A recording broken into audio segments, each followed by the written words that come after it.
(200만 7천 건) 3,920건 77%.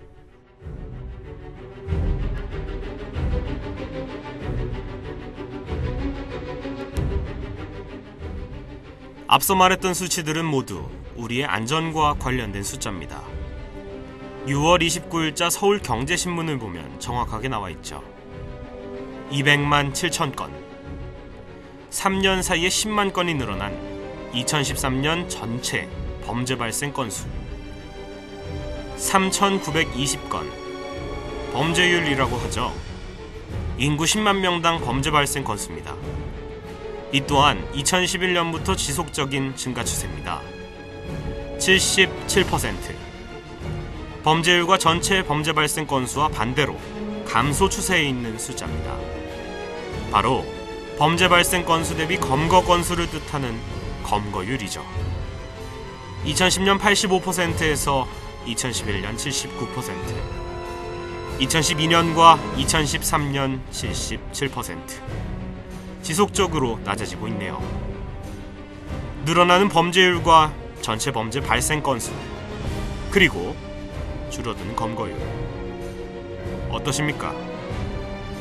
대한민국은 안전한 나라다? 특히 우리 같은 대학생들 중에서 밤늦게까지 돌아다니는 친구들이 많잖아요. 저도 새벽을 즐기다 집에 늦게 들어갈 때가 많은데요. 이렇게 밤을 즐기는 학우분들, 안녕들 하십니까?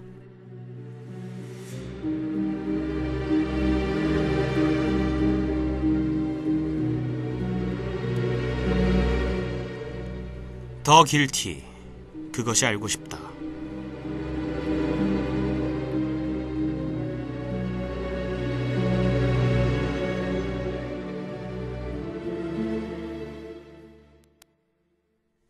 여름방학 동안 유명했던 사건이 있었습니다. 페이스북을 뜨겁게 달궜던 수원 여대생 실종 사건. 남동생이 페이스북에 친누나가 들어오지 않는다고 올려서 화제가 되기 시작한 사연이었죠. 결국 그 여대생은 실종 33시간 만에 평택시 진이면의 한 배수지에서 숨진 채 발견되었습니다. 여대생의 안타까운 사연은 많은 사람들의 이목을 끌었죠. 그리고 이 사건은 저에게 우리가 과연 안전한가에 대한 의구심을 불러일으키게 하는, 바로 이 방송을 시작하게 만드는 계기가 되었습니다. 더 길티, 그것이 알고 싶다. 그 첫 방송은 2004년 7월 14일로 거슬러 올라갑니다.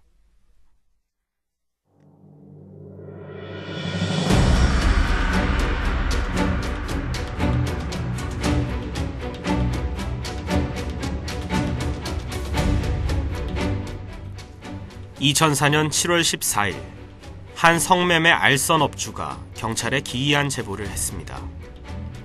출장 마사지를 나간 여성들이 한 명씩 없어지고 있다는 것이었죠.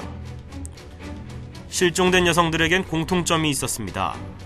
30대 남성의 전화를 받고 나서 행방이 묘연해졌다는 점이었죠. 얘네들이 없어질 때마다 전화번호가 그대로예요.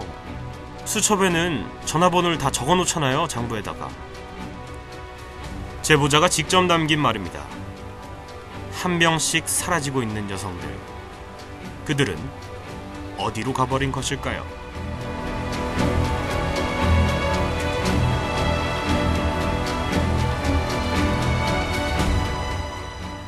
깔끔하게 정리되어 있는 7평 정도의 작은 오피스텔. 이웃 사람들은 그를 평범한 이웃으로 기억하고 있습니다. 인상이 나쁘지 않는, 체구도 그렇게 크지 않고 선해 보이는, 약간 모자라 보이기까지 하는 눈빛을 가졌죠. 하지만 평범한 인상과 달리 그가 이사온 직후 이상한 현상들이 생겼습니다. 그가 살고 있던 203호 앞에서 멈추는 여자들의 구두소리가 자주 울려 퍼졌고, 그런 날이면 벽이 서로 맞붙어 있는 204호까지 시끄러운 소리가 들리곤 했죠. 또한 급작스럽게 늘어난 수도세도 수상해 보였습니다. 한 집에 한 명이 살면 5,000원, 두 명이 살면 10,000원 정도 나오는 오피스텔에 80만 원의 수도세가 나왔다고 합니다. 동네 한식당 주인은 새벽에 나가는 그를 목격하기도 했죠. 당시 그를 시체 유기 현장까지 태워줬다는 택시기사의 말을 들어보겠습니다. 유영철을 사체 유기 현장 부근인 봉원사까지 태워다줬다는 택시기사도 트렁크에 실은 이상한 짐 때문에 그날 일을 또렷이 기억하고 있었습니다. 일반적으로 우리가 거체 같은 경우는 이제 놓으면 고형적이지 않습니까? 예를 들어서 소리가 난다느냐 그러면 움직이지 않잖아요. 근데 짐을 싣는데 이게 물컹물컹 그러더라고요, 공기가.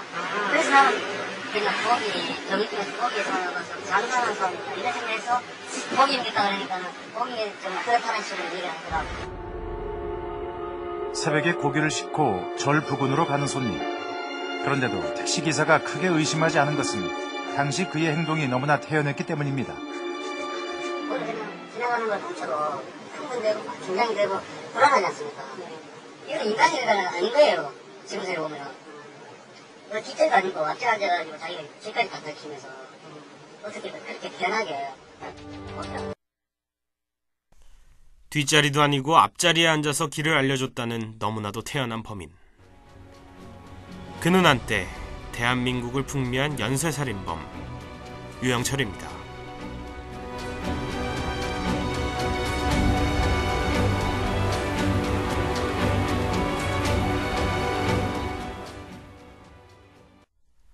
(3월에) 실종된 권양을 시작으로 5개월 동안 희생된 피해자는 모두 11명. 유영철이 붙잡힌 후 서울 봉원동 야산에서 시신 발굴 작업이 시작됐습니다. 거기에선 눈을 뜨고 지켜볼 수 없는 끔찍한 광경이 벌어졌습니다. 19의 시체가 각각 10토막 이상 난 채로 발견된 것이었죠. 이 시체들은 모두 10손가락의 지문이 없어진 상태였습니다. 그가 양손의 지문을 칼로 다 벗겨냈기 때문이죠. 하지만 이게 다가 아니었습니다. 검거 직후 그가 진술한 바에 따르면 그의 범행에 의한 피해자는 무려 26명이었습니다.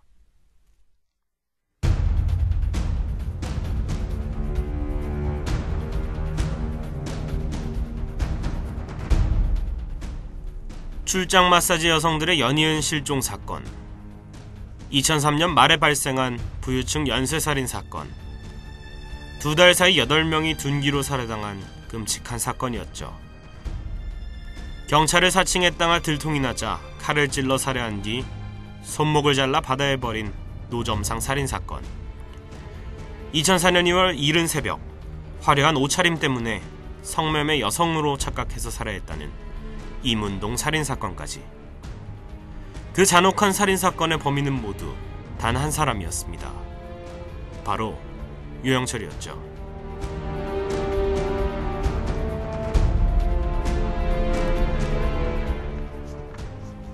유영철이 경찰과 기자들 앞에서 말한 내용이 있습니다.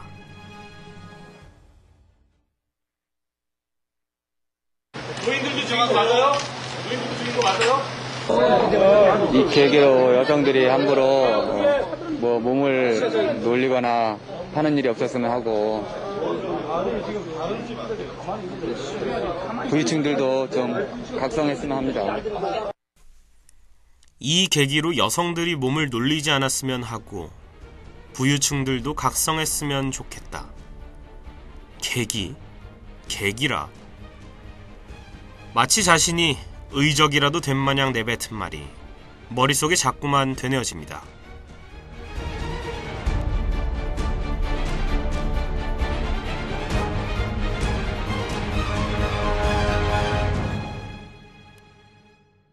스물여섯 명의 피해자는 모두 범인과 아무런 관계도 없는 사람들이었습니다. 자신과 상관이 없는 26명의 목숨을 앗아간 유영철. 그렇다면 그는 누구일까요? 자료를 통해서 들어보겠습니다. 부유층과 여성에 대한 증오를 키우기 시작한 건 역시 교도소에 수감 중이던 2000년 아내로부터 이혼을 당하면서부터라고 합니다. 자기 생각으로는 일방적으로 이혼을 당했고 양육권도 일방적으로 포기를 당했다는 거죠. 그리고 출소 후에 또 모 여인을 만났어요. 모 여인을 만났는데 지금 모 여인이나 전처나 지금 우리 살해 대상을 했던 같은 직종입니다. 그러나 그는 정작 전처나 헤어진 애인은 해치지 않았습니다. 이혼한 전체에 대한 감정이 상당히 좋지 않음에도 불구하고 전체에 대해서 전혀 행위를 하지 않은 것은 그 전체가 자기와 전체와의 사이에 난 아이를 키우고 있기 때문입니다. 그래서 제3의 대상을 선정을 갔는데요. 지난 수요일 그의 마스크에 작은 글씨로 쓰인 아빠라는 단어가 카메라에 포착되기도 했습니다. 연쇄살인까지 저지른 잔혹함을 가진 반면 아들에 대해서는 애정을 보이는 양면성을 갖고 있는 것입니다. 또 부자들이 미워 살해했다는 진술과 달리 그의 스크랩북은 고급 승용차와 전원주택, 인테리어에 관한 광고 기사로 가득합니다. 집과 또 아담한 그 공간과 가족과 또 전자제품들, 필수품들과 여기에 덧붙여서 떵떵거리고 살 수 있는 멋진 차와 뭐 이런 것들이 본인이 희구했던 삶의 모습이라고 보여지고요. 하지만 그것이 상당 부분 비현실적이죠. 꿈속에서나 가능하고 현실적으로 본인의 처지, 전과자 입장에서 이루기는 어렵죠. 또 다른 노트에는 한자와 컴퓨터 자격증을 따기 위해 공부한 흔적과 함께 실제로 2001년과 2002년에 취득한 자격증도 끼어 있었습니다. 최근까지 그가 사용하던 노트에는 점점 자기만의 세계로 빠져드는 그의 심리 상태가 잘 나타나 있습니다. 마스크에 아빠라는 단어를 씀으로써 아이에게 애정을 보이는 양면성을 드러낸 유영철. 연상되는 연쇄살인범의 이미지와는 달리 그는 대단히 악하고 두려움이 많은 가녀린 성격을 가졌다고 합니다. 그렇기 때문에 오히려 그는 철저하게 범죄를 준비했고 전과 14범의 유영철은 잔혹한 연쇄살인범으로 다시 태어났습니다. 살인과 사체 유기까지 모두 하룻밤 안에 이루어졌습니다. 절대로 동틀력 이후까지 데리고 싶지 않습니다. 왜냐? 아까도 얘기 전 범인이 치밀하게 범행을 계획하고 했기 때문에 만약 동틀력까지 오피스텔에 있다면 낮에 이 청소하는 아주머니들이 온다는 거예요. 살인과 시체 유기까지 단 하루 만에 전부 이루어졌습니다. 동틀역까지 오피스텔에 있다면 청소 아주머니들이 오기 때문에 발각될 위험이 있었다는 것이죠. 또한 자신의 범죄 패턴과 달리 화재가 발생했던 사건에 대해서는 자신이 범행 중에 흘린 피를 들키지 않기 위해서 불을 질렀다고 말했습니다. 처음 체포된 당시 간질 발작을 일으켰고 수갑을 풀어준 틈을 타서 도망친 후 자신의 범행 증거물들을 숨기기도 했죠. 이렇게 주도 면밀한 범죄 행각을 보인 유영철은 어떻게 꼬리를 잡히게 된 것일까요?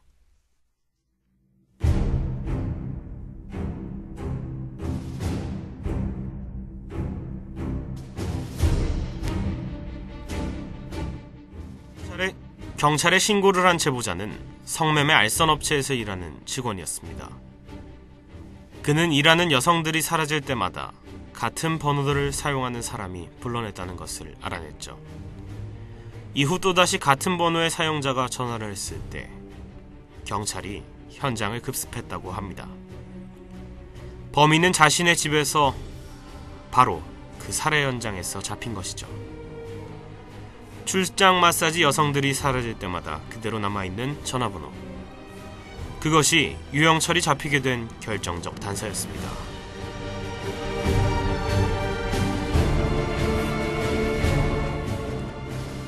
그렇다면 의문점이 하나 생깁니다.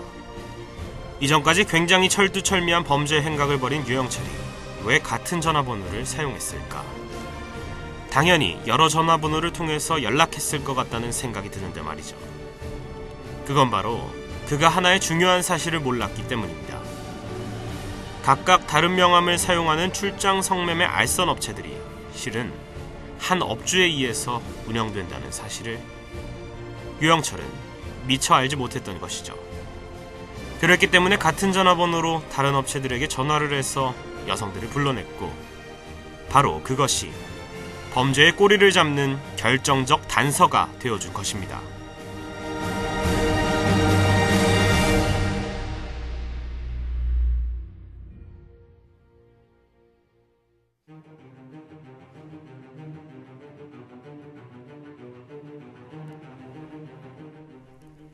연쇄살인이 무서운 이유는 살인의 목적이 살인에 있기 때문입니다. 가까운 이웃들조차 연쇄살인범 유영철의 실체를 전혀 눈치채지 못할 정도로 겉으론 평범한 모습을 하고 있었죠. 다른 평범한 사람들처럼 단란한 가정과 윤택한 삶을 꾸리고 싶었던 그는 자신이 전과자기에 그럴 수가 없었습니다. 자신의 아이를 키우고 있는 전처와 교도소 출소 이후 만난 여자는 모두 같은 직종에 종사하고 있었습니다. 그들에게 악감정을 품은 범인은 전처와 출소 이후 만난 여성처럼 성매매 업소에서라는 자신과 관계없는 여성들을 해한 것이죠. 반복 살해라고 부릅니다. 어떤 한 사람을 해하고 싶지만 그러지 않을 경우 그와 비슷한 사람들을 죽이면서 머릿속으로는 그 사람을 살인하는 것이죠. 역시 연쇄살인이 공포스러운 것은 살인을 위한 살인이기 때문인 것 같습니다. 유영철의 연쇄살인을 다룬 그것이 알고 싶다 304화는 2004년 7월 14일에 방영되었습니다. 당시 이 프로그램의 부제는 살인마는 곁에 있었다. 희대의 연쇄살인 사건, 살인마는 우리의 곁에 있을지도 모릅니다. 지금까지 제작 윤석준, 기술 강수정, 진행의 양성래였습니다.